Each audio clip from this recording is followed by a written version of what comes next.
আসসালামু আলাইকুম প্রিয় আশুলিয়াবাসী, কেমন আছেন সবাই?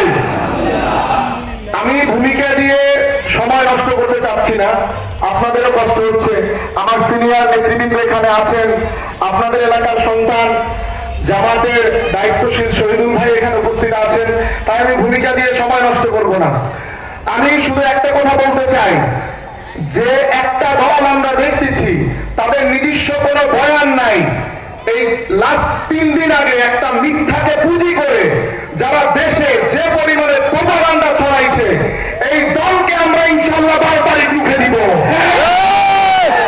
আমি উপস্থিত জনতার উদ্দেশ্যে বলতে চাই, 11 দলীয় জোট যারা বাংলাদেশপন্থী, যারা সংস্কারপন্থী, যারা ভারত বিদ্বেষী, যারা দেশের বাংলাদেশের রাজনীতিটা করতে চায়, সেই দলকে আমরা, সেই জোটকে আমরা 12 তারিখে বিজয় করতে পারবো না। ইনশাআল্লাহ 12 তারিখে দাঁড়িপাল্লা শাপলাবলীর বিজয় হবে না। ইনশাআল্লাহ হবে। প্রিয় উপস্থিতি, আমরা দেখতে পাচ্ছি ফ্যামিলি কার্ডের নামে ঠিক যেমন আওয়ামী লীগ আমাদেরকে 10 টাকায় চাল খাওয়ার কথা বলছিল, সেই কাজ আবারও শুরু করছে। এমন কোন কাজ নাই যে বাদ রাখছে ফ্যামিলি কার্ড নিয়ে।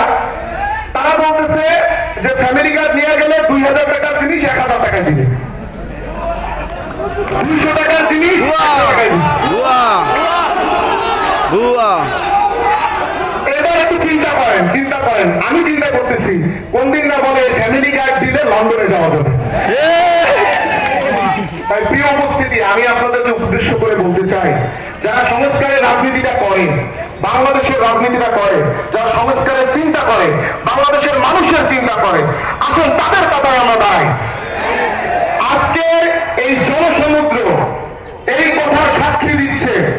আমরা দেখেছি অন্যান্য রাজনৈতিক দলের লোকজন নির্বাচনী জনসভায় চেয়ার ফাঁকা থাকে, কিন্তু আলহামদুলিল্লাহ আপনাদেরকে দাঁড়িয়ে থাকার মতো আমরা জায়গা দিতে পারতেছি না।